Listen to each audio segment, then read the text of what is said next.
Bismillahirrahmanirrahim. Assalamualaikum warahmatullahi wabarakatuh.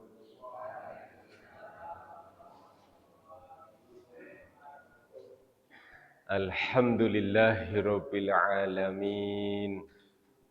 Alladzi ja'ala fi sabilihil hajj. Ashhadu an la ilaha illallahul ahadus samad. وأشهد أن محمدًا عبده ورسوله خير العباد وصلى الله على نبينا محمد وعلى آله وأصحابه ومن تبعهم بإحسان إلى يوم الميعاد.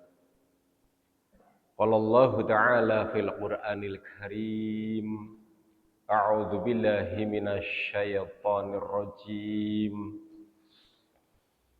يا أيها الذين آمنوا اتقوا الله وقولوا قولا سديدا يصلح لكم أعمالكم ويغفر لكم ذنوبكم ومن يطع الله ورسوله فقد فاز فوزا عظيما.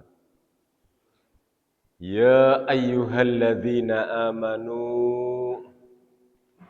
ittaqu wabtahu ilaihil wasilah wajahidu fi sabilih la'alakum tuflihun. Shadaqallahul azim. Amma ba'd. Para bapak-bapak, para ibu-ibu, para adik-adik generasi penerus PRM maupun PCM dan PRA, PCA Songgum yang semoga selalu dalam rahmat Allah Subhanahu wa Ta'ala. Pada kesempatan kali ini mengambil tema jangan putus asa, karena pergantian setiap tahun baik miladiyah internasional maupun hijriyah qamariyah kalender Islam, kadang kita umat Islam sering ketemu kegagalan maupun belum suksesnya program-program perjuangan kaum muslimin maupun kita umat Islam di lingkungan masing-masing. Redaksi dari kalimat hadis untuk pembahasan judul kesempatan kali ini baik dari Al-Bazzar jilid 18 yang telah disahihkan oleh Syekh Albani maupun redaksi yang lainnya. Kalimat hadisnya an Ibnu Abbas radhiyallahu anhuma, semoga dari Ibnu anaknya Bapak Abbas yaitu Abdullah dan binnya Bapak Abbas, semoga anak dan bapak mendapatkan keduanya dari ridho Allah Subhanahu wa Ta'ala. Qal berkata tentang informasi hadis mengenai judul ini. Anna rajulan, bahwasanya sesungguhnya ada seseorang, bahwa ada seorang laki-laki yang bertanya kepada baginda Nabi Muhammad sallallahu alaihi wasallam, "Ya Rasulullah, wahai utusan Allah Subhanahu wa Ta'ala, mal kabairu, apa saja sih yang termasuk dosa-dosa besar?" Redaksinya berbeda-beda. Kalimat hadis ini dijawab oleh baginda Nabi, qala. Baginda Nabi menjawab, asyirku billah, yaitu syirik, mempersekutukan Allah Subhanahu wa ta'ala. Itu dosa paling besar. Lalu apalagi dosa yang kedua, walal ya'su mirrohillah. Jangan berputus asa, pakainya kalimat ya'as, ya'isa, jiwa putus asa, patah semangat, gampang kapokan. Kalau ais berarti kita menjadi manusia yang kalahan. Karena setiap putus asa pasti kalahan. Laka wong menang putus asa, menang ya seneng. Terus wong putus asa ya rata-rata sedih kalahan. Angger wong putus asa kok bahagia kaya anak kejiwaane sing kurang beres. Ya. Al-ya'su berarti khusus memiliki jiwa yang gampang menyesal, gampang putus asa. Jangan sampai. Karena redaksinya ada putus asa pakai ya'as, ada putus asa pakai qunut. Berbeda redaksi sekaligus berbeda arti. Dosa yang kedua, jangan mudah putus asa. Jadi ternyata orang putus asa itu dosa besar. Sedangkan redaksi yang lain, dosa besar yang kedua, sihir. Nanti redaksi yang lain lagi, dosa besar yang kedua itu durhaka dengan orang tua. Ternyata masing-masing memiliki redaksi yang berbeda-beda. Putus asa di dalam kata ya'as dirujuk atau disambung dengan surat Yusuf, surat ke-12 Nabi Yusuf, orang yang dianggap paling ganteng, padahal Nabi Adam lebih ganteng dari Nabi Yusuf. Cuman zaman Nabi Adam belum ada tetangga. Jadi nggak ada yang cerita kalau Nabi Adam paling ganteng. Sedangkan zaman Nabi Yusuf sudah banyak tetangga, sudah banyak orang lain. Maka orang lain yang melihat pada iklan, pada cerita, pada heran, ganteng banget. Ayatnya 87. A'udzubillahi minasyaitonirrajim. Bismillahirrahmanirrahim. Ayat ini mengkisahkan ayahanda Nabi Yakub memanggil anak-anaknya, yaitu Yahuda dan adiknya yang 9, selain Nabi Yusuf dan selain Benyamin. Bukan Benyamin setannya bukan, ya, tapi Yusuf dan Bunyamin adiknya. Kalimatnya ya baniya berbeda dengan kalimat Nabi Ibrahim memanggil Ismail anaknya pada waktu mau minta pendapat akan dijadikan korban. Kalau Nabi Ibrahim manggil Ismail karena sendirian, tunggal, ya bunayya, pakainya bu, rofa doma. Ya bunayya, wahai Ismail sendirian. Sedangkan ini Nabi Yakub menggunakan kalimat fathah. Ya baniya, wahai anak-anakku, jumlahnya banyak, Yahuda dan adik-adiknya. Idhabu, lunga mana? Anaknya gongkon lunga, pergilah supaya keluar dari rumah. Aja jempo baik, umpama bahasa urip ning wong tua ngempeng baik, aja ngempeng baik. Metu sing omah.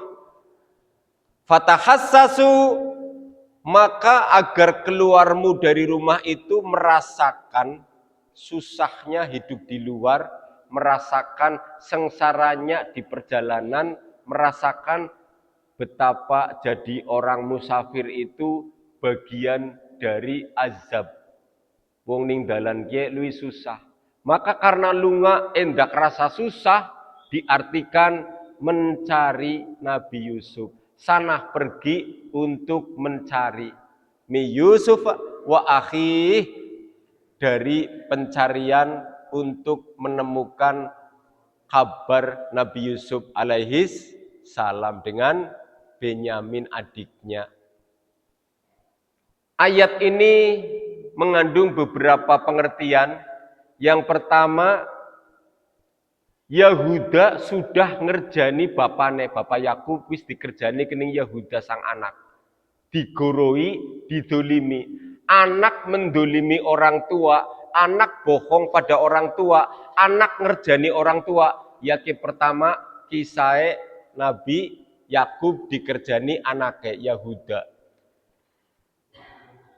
Apa ngerjani nek? Ngurui bapane laporan fiktif, laporan palsu. Ya ayahanda Nabi Yakub, ini gamisnya Yusuf berlumuran darah, Yusuf dimakan serigala, mati. Barang gamisnya diambung Bapak Yakub, lah kita kudu mambu getiye menungsa, kita getiye wedus. Tapi Nabi Yakub sabar, tidak langsung ngomong, kon anak durhaka, kon anak tukang goroh, kon anak pembohong. Tidak, cukup ning batin. Ganingan anak aku aneh ya. Si Yahuda semulai wani goroh, jare adine mati dipangan serigala sampai menunjukkan barang bukti, tapi barang bukti palsu. Ternyata kisah ini pelaku yang menyembunyikan, pelaku yang membuang Nabi Yusuf agar tidak disayang oleh ayah dan Nabi Yakub. Pelakunya Yahuda karo adi-adine. Artinya apa? Nabi Yakub perintah ini pelaku. Si kapan goletine? Sengaja wis dibuang, sengaja dumpetena, ndaja ketemu bapane, saking irine, saking dengkine, malah diperintah goleti. Sungkan temen, angger bahasa wong saiki. Contoh sing gampang.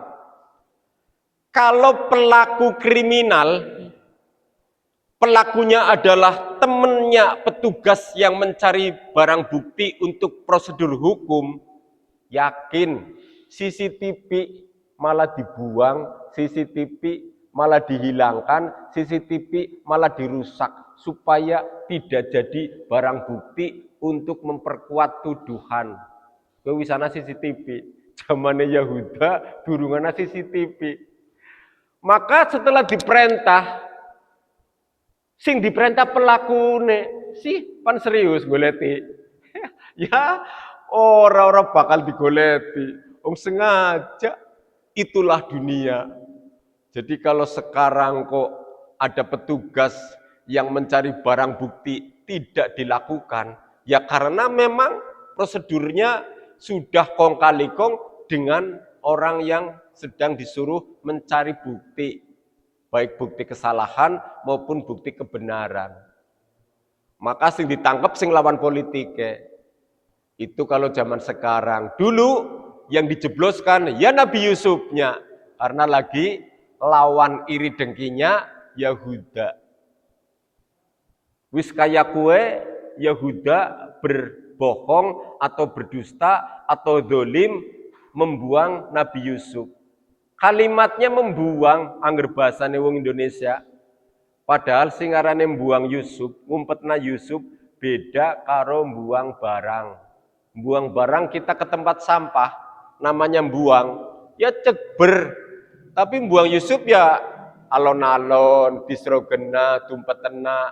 Seperti kalau ada bayi aborsi dibuang oleh sang ibu atau oleh sang orang tuanya. Ya otomatis buang bayi ya dibungkus sing rapi, serogna ning jerone kardus, engko serogna ning empere uwong atau ning tempat apa. Beda dengan buang sampah, walaupun bahasa Indonesia sama-sama membuang. Pada baik arti membuang beda kondisi, beda takdir.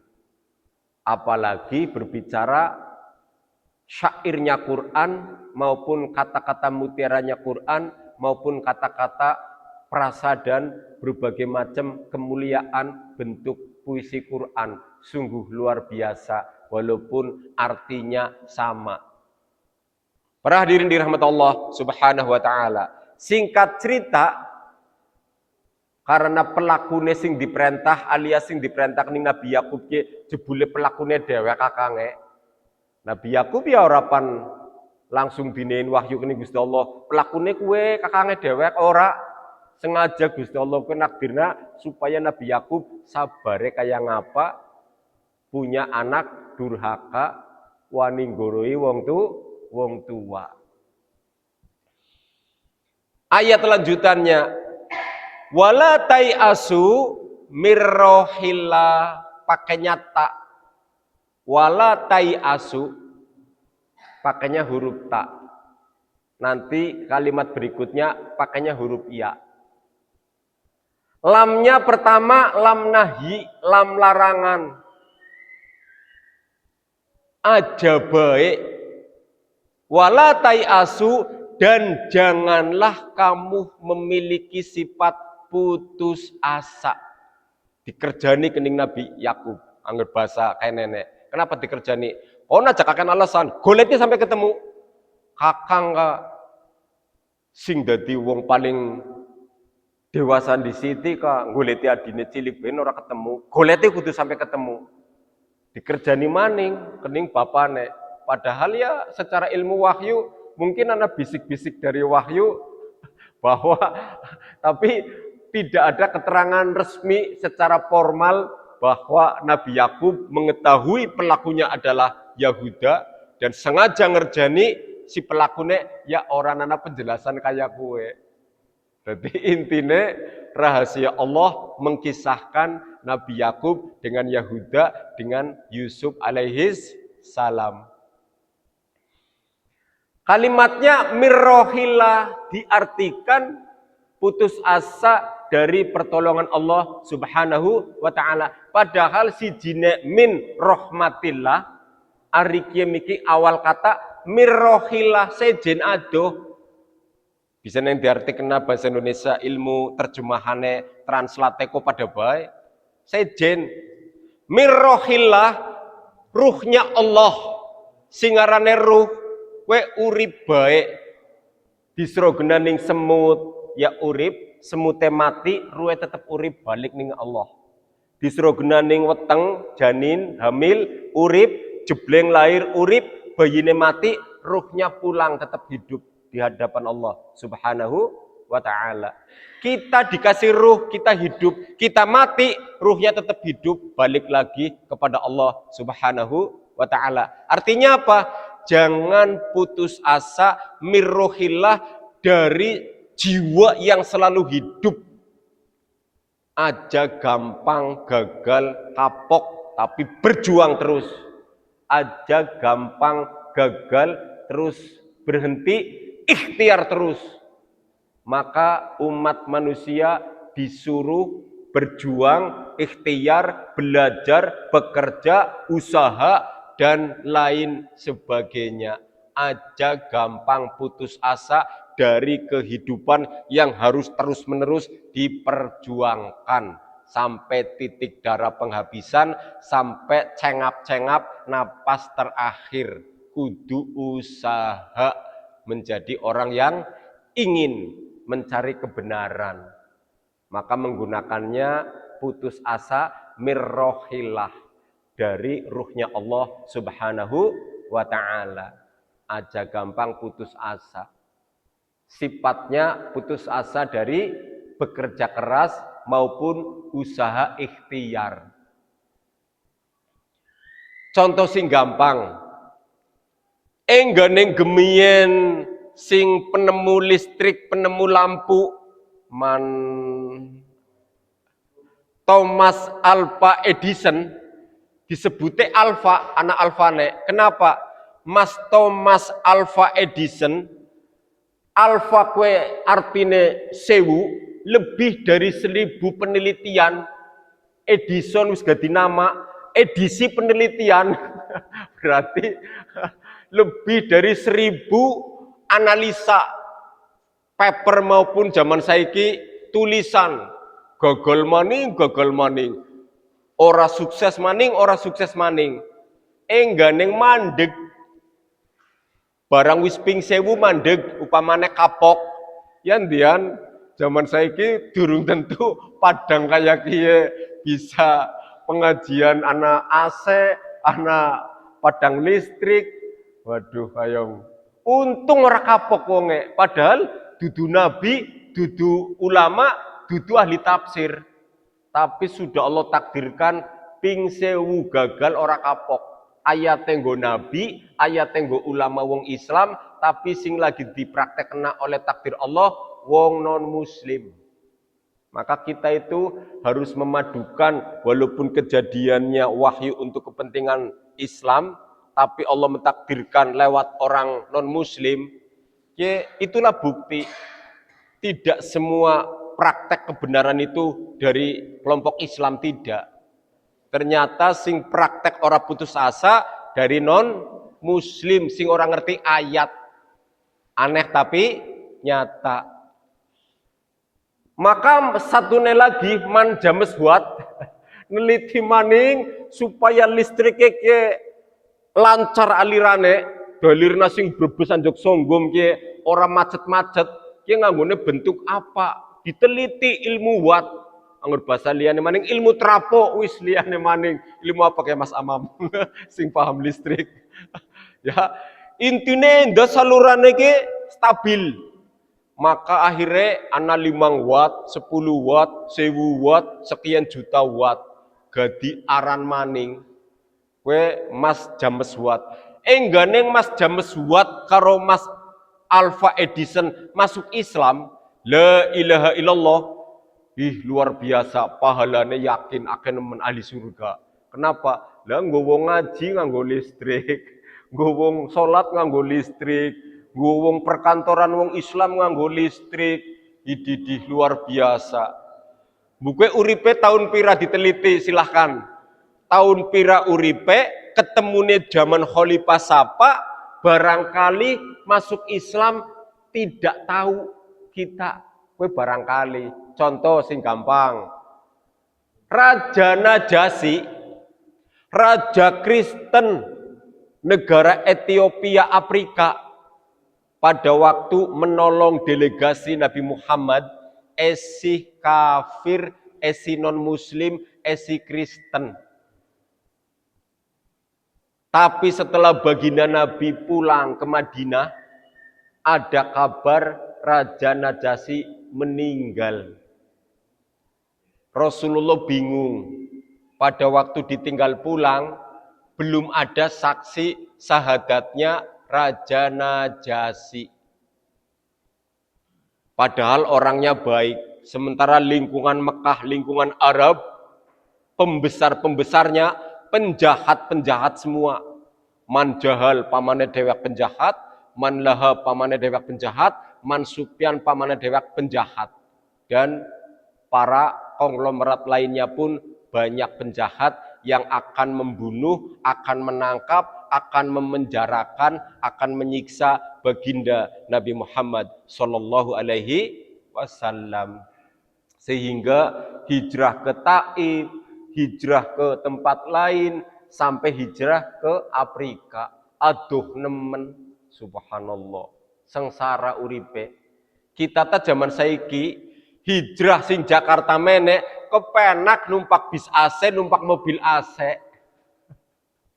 Begitu sekarang hidup di sini pun hidupnya aman, lakasingan campan mateni, lakasingan campan ngusir. Zaman saiki wis tang-tangane enteng nemen lah, kanda bahasa dakwah enteng nemen. Maka kesempatan sing enteng gongkon menyampaikan kejujuran nilai-nilai Islam. Kalau terjadi perbedaan ya jelaskan perbedaannya supaya umat paham. Ajangmu ngertine angger ora kunut ya dudu alusuna. Angger ora kunut berarti sesat. Ajangmu ngertine kaya kowe tok, kudu paham sebabnya kunut bagaimana, sebabnya tidak kunut bagaimana. Jadi ngamal naneke mantep. Maka kita pun mengamalkan keputusan majelis tarjih untuk tidak kunut mantap berdasarkan dalil yang sahih. Walaupun kita tetap disuruh menghormati saudara muslim yang masih melakukan kunut, tidak diperdebatkan untuk tukaran, tapi jelasna gongkon oleh supaya enda paham, enda aja wade, supaya jelas. Begitupun ini persoalan putus asa. Muhammad Al-Fatih ingin menaklukkan Konstantinopel, Eropa, yang dulu Eropanya masih dekatnya Turki, gagalnya berkali-kali. Kopi nendi.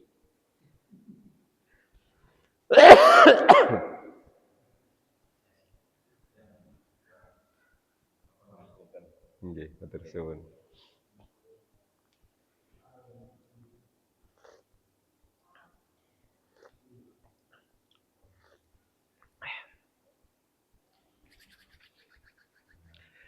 Gagal berkali-kali, harus menaklukkan ilmu laut, harus menaklukkan ilmu gunung, harus menaklukkan ilmu perahu, harus menaklukkan ilmu senjata. Luar biasa. Tapi karena mentalnya, bapak tuane gagal, tidak mampu menaklukkan. Bapak nenek gagal, orang mampu menaklukkan. Dia jadi cucunya sang kakek yang gagal menaklukkan Eropa. Muhammad Al-Fatih dididik oleh ulama yang paham ilmu jihad.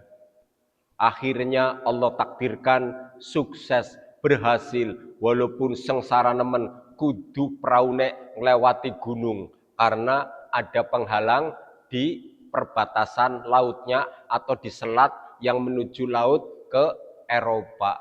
Luar biasa. Bahasa saiki Selat Hormuz tutup. Kowe bahasa saiki ne angger gemien selat yang menuju Eropa dicegat, peraune Muhammad Al-Fatih tidak bisa masuk. Ternyata Allah mentakdirkan mampu. Coba angger Muhammad Al-Fatih kapok, gagal terus tidak melanjutkan, resikonya mati, resikonya susah, tidak dikenal Islam agama peradaban, tidak dikenal Islam agama pemenang, tidak dikenal Islam ahli jihad, karena gampang putus asa. Ternyata tidak putus asa, maka berhasil menaklukkan Eropa, jantung kekuatan dunia pada waktu itu. Itulah pentingnya jiwa tidak putus asa. Tidak ada satupun ulama yang mampu menaklukkan Eropa, tapi Muhammad Al-Fatih tidak disebut ahli tafsir, tidak disebut ulama, tidak disebut orang yang hafid Quran, cukup dididik oleh ulama yang hebat, akhirnya menjadi pemenang. Itulah takdir Allah unik. Begitupun di Indonesia kita, melawan Belanda penjajah, angel pol bangkananeng kana, Diponegoro kalah, dijebak, dipenjara, bahkan dibunuh. Walaupun wis Diponegoro palsu sing kena, maning-maning Diponegoro palsu sing kena, Belandane ora putus asa. Aku ki ora pan putus asa, bu ngerti Injil, bu ngerti Taurat, bu ngerti ayat endi bisa Belandane ora putus asa. Sing tak tangkep ning penjara, jebule kudu Diponegoro. Goleti maning sing Diponegoro bener sing endi. Ora kapok Belanda hebat sampai Diponegoro dijebak, akhirnya ketangkep. Begitupun Imam Bonjol di Sumatera, kalah perang Padri, awalnya menang karena Belandanya orang kapok menjebak, orang kapok meneliti di mana kelemahan kekuatan Islam.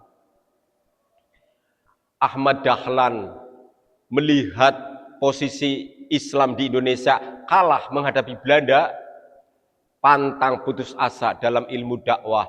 Beliau berdiplomasi, beliau pendidikan, akhirnya mendirikan pantai sosial, mendirikan klinik kesehatan, mendirikan sekolahan. Difitnah ke masyarakat, ulama kafir belajar agama nganggone meja kayak Belanda, kayak penjajah, ulama kafir.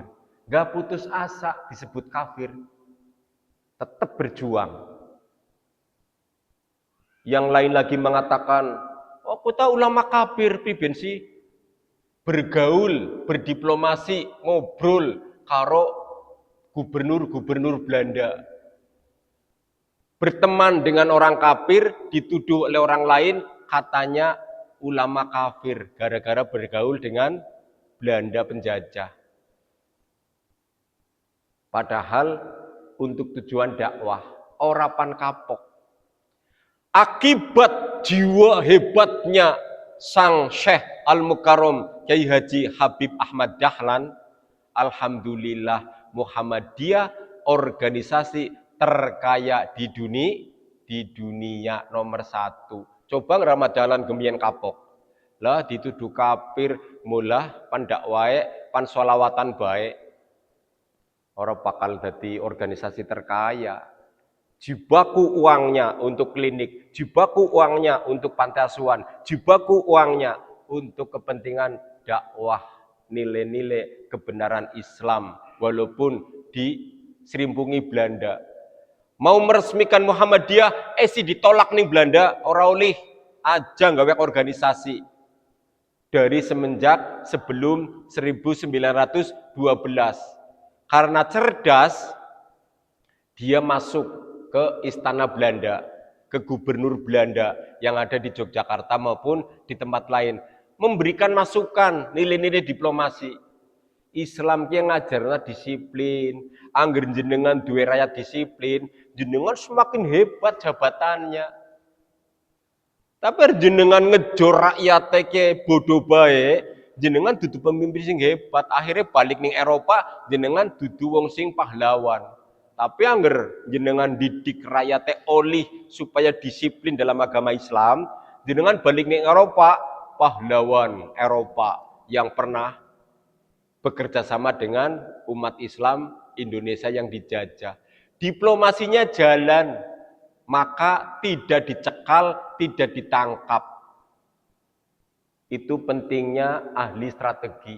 Jangan putus asa dari halangan dakwah.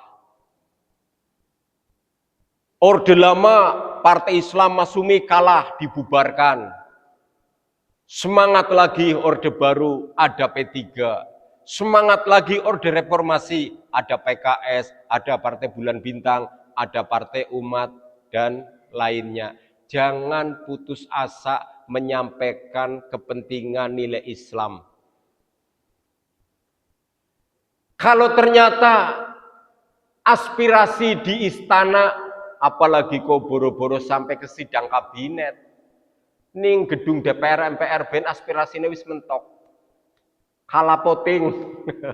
Suara PKS pira, suara Partai Umat pira nembe mencingis, suara PBB pira nembe siji apa loro.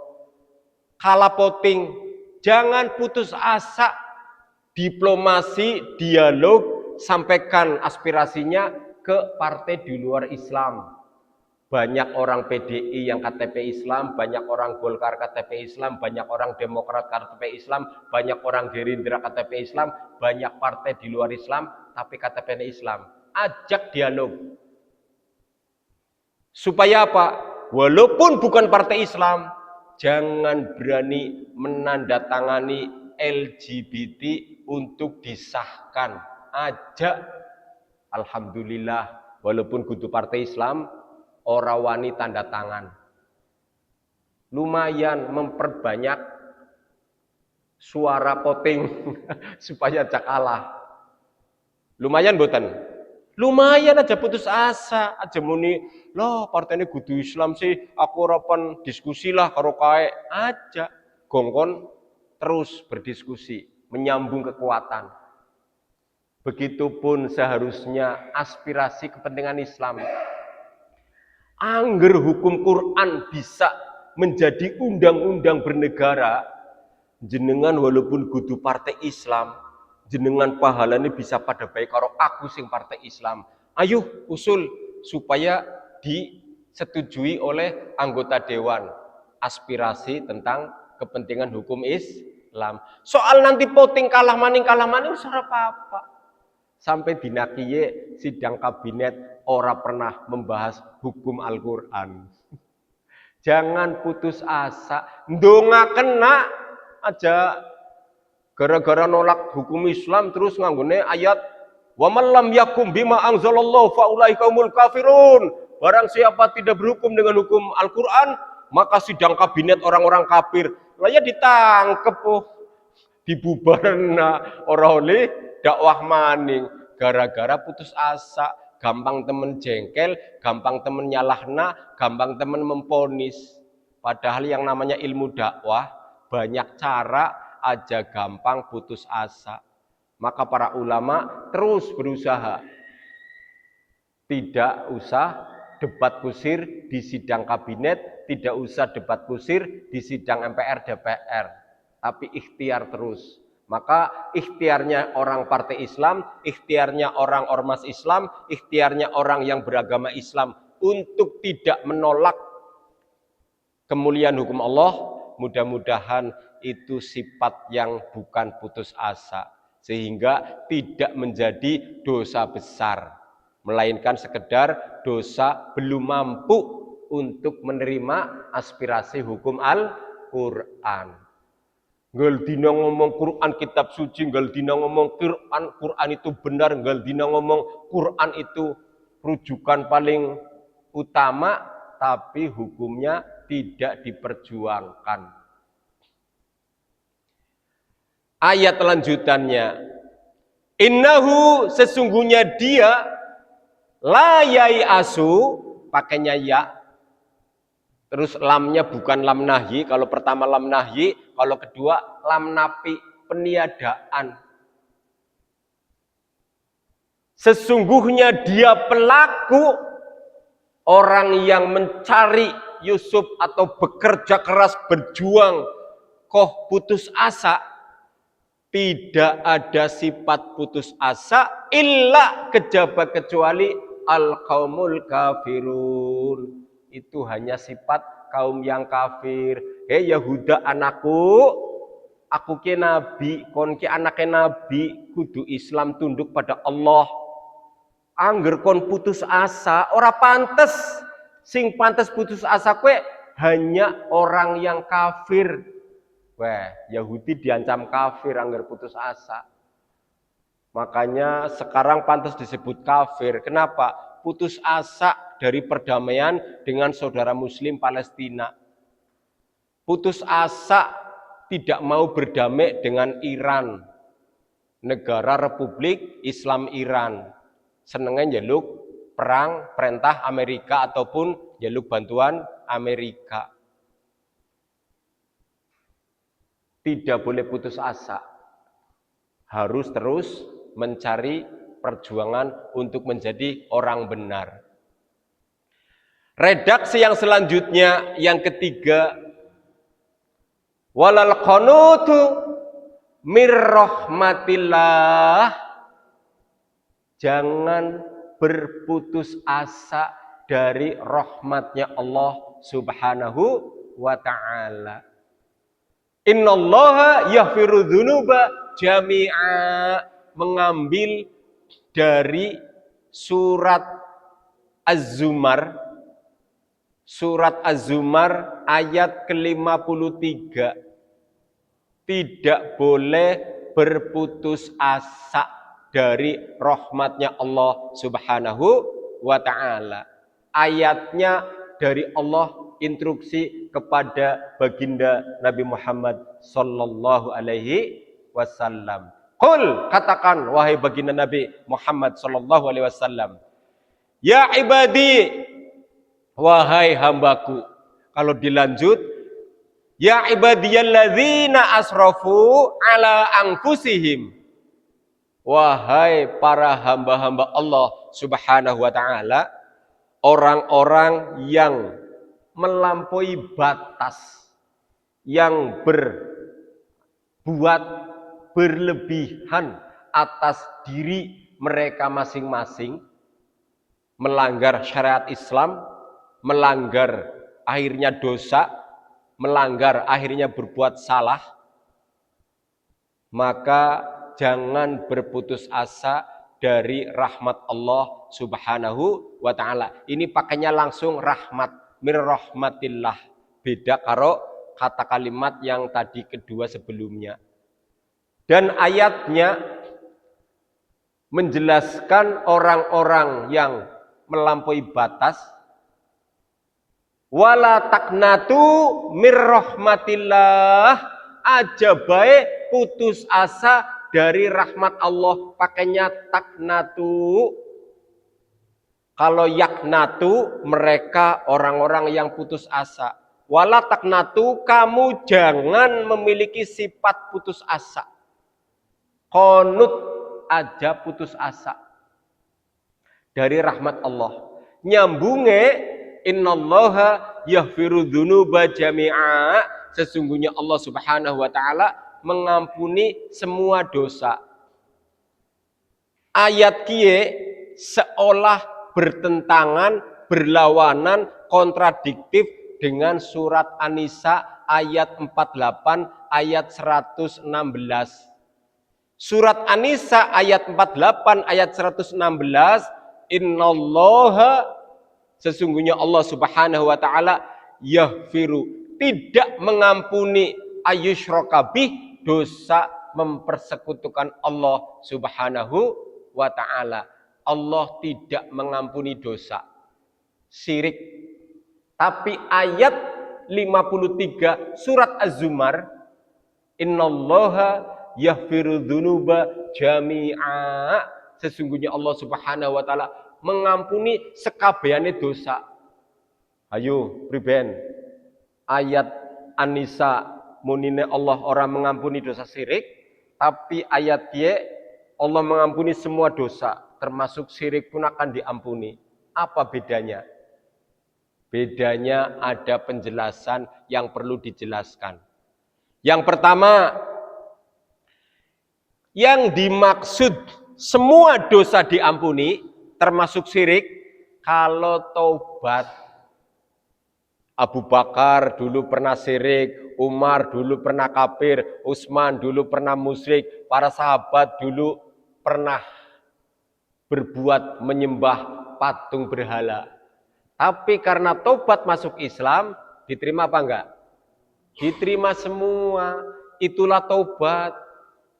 Siapapun manusianya, kalau taubat diterima. Enggak diterima, enggak ada.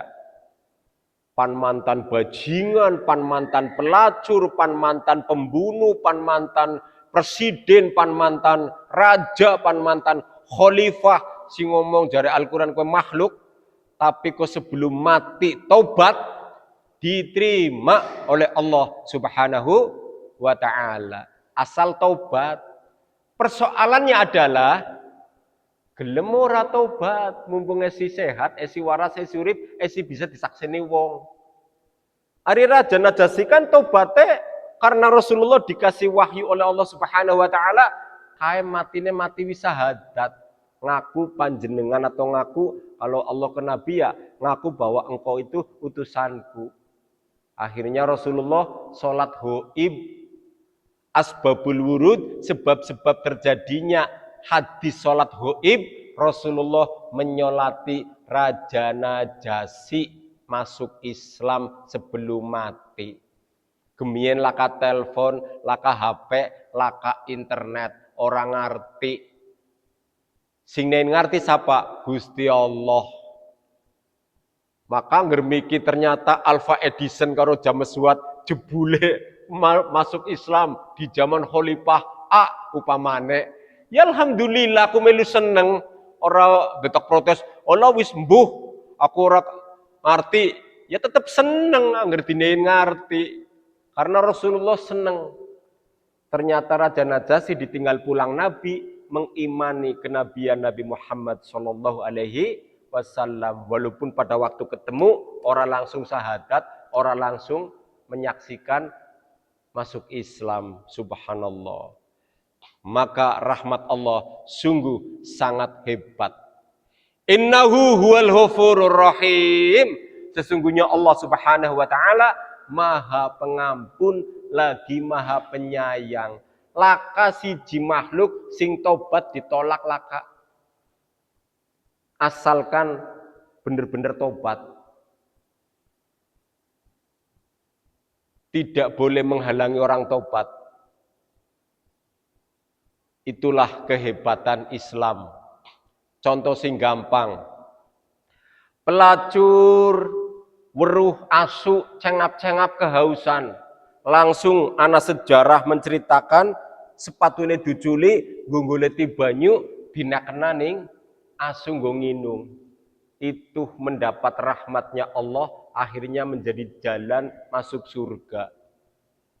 Tapi ya aja latan mikir muni selang kaya gede pelacur poran temen, ya aja. Kita lagi cerita betapa hebatnya orang tobat itu kapanpun waktunya urusan Allah diterima. Begitupun orang yang membunuh 99 nyawa. Barang takoning pendeta, konta ora pantes wis mateni wong 99, ora bakal diterima tobaté. Akhirnya tanggung, aduh daripada aku ora diterima tobaté wis lah pragatna bae pepek 100. Giliran takon ketemu ulama, alhamdulillah ulama mengatakan semua tobat diterima Allah. Kalau panjenengan bukti pengin tobat endah diterima, aja urip nang desa kene. Karena desamu kue desa sing ora nein kesempatan untuk berbuat tobat. Mana lunga ning desa Songgom Lor, gongkon tobat mana? Ketemu nilai dakwah mana? Karena nanti akan menjadikan dirimu mudah mengamalkan nilai-nilai tobat. Nembe melaku gurung anjuk mati. Akhirnya malaikat rahmat dengan malaikat azab dikisahkan oleh hadis dijadikan bentuk manusia, gongkon ngukur jarake tobat karo menuju tempat tobat. Ternyata sudah meninggalkan negeri jahiliyah lebih jauh dan lebih dekat ke negeri tempat tobat. Semono bentuke durung bentuk tobat, nembe mlaku menuju tobat. Allah memberi rahmat, jalan menuju surga. Subhanallah. Angel lo ya. Terus ya bukan berarti kita ya wis kaya di penjahat ora apa-apa lah. Wis penting pan mati ngucapin la ilallah ya sejen maning ceritane. Ya. Begitupun Bilal bin Rabah standarnya bukan orang merdeka, budak, dihina derajatnya. Bukan hafid Quran, bukan ahli tafsir, bukan ahli hadis, bukan bangsawan. Karena ahli jihad begitu berwudu mengamalkan nilai tertentu sehingga menjadikan trompahnya terdengar di surga. Rasulullah bingung, Rasulullah keder, Rasulullah heran. Sahabat pun ikut heran. Kenapa ya Rasul? Anak kabar aneh. Bilal isi urip bisa neng wis dinein kabar ada trompahnya Bilal di surga. Bilal sini, kamu punya rahasia apa? Durung mati bisa anak informasi trompahmu terdengar di surga. Padahal sahabat liane hebat-hebat. Itulah takdir Allah unik. Pengen ahli surga, ora usah dadi wong hebat, tapi dadilah wong mengharap ridho Allah. Siapapun bisa ahli surga. Ternyata Bilal ngomong, pada bayi ya Rasul, sahabat Lia sholat, aku sholat, sahabat Lia jihad, aku jihad, sahabat Lia silaturahim, aku silaturahim, sahabat Lia nulung wong, aku nulung wong, pada bayi ya Rasul. Sahabat melu bingung kabeh, iya ya pada bayiku bisa nepilih kasih Gusti Allah, sing terdengar trompah di surga hanya trompahnya Bilal. Ah ora anak rahasia, apa coba Bilal? Apa amalmu yang di luar sahabat-sahabat sama dengan amalmu? Apa ya? Bilal keder, orang ngerti. Akhirnya Bilal kemutan. Oh barangkali ya Rasul, saya setiap wudu selesai mengamalkan sholat 2 rakaat. Padahal Rasulullah orang lain sunnah. Kas wudu, sholat 2 rakaat. Rasulullah tidak mengajari sahabat sholat 2 rakaat setelah wudu. Gara-gara Bilal dibenarkan Allah, akhirnya ganti syariat Islam. Bar wudu, silahkan ada sunnah sholat 2 rakaat. Itu ajaran yang Allah takdirkan melalui amalnya Bilal.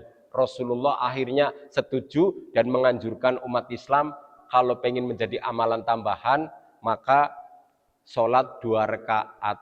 Unik, Bilal bukan orang hebat dari strata manusia, tapi Allah memuliakan. Maka kita ajak GR tentang jabatan dunia, tapi GR-lah di hadapan Allah. Amal-amal yang tersembunyi, amal-amal yang tidak dimiliki oleh teman-teman lainnya.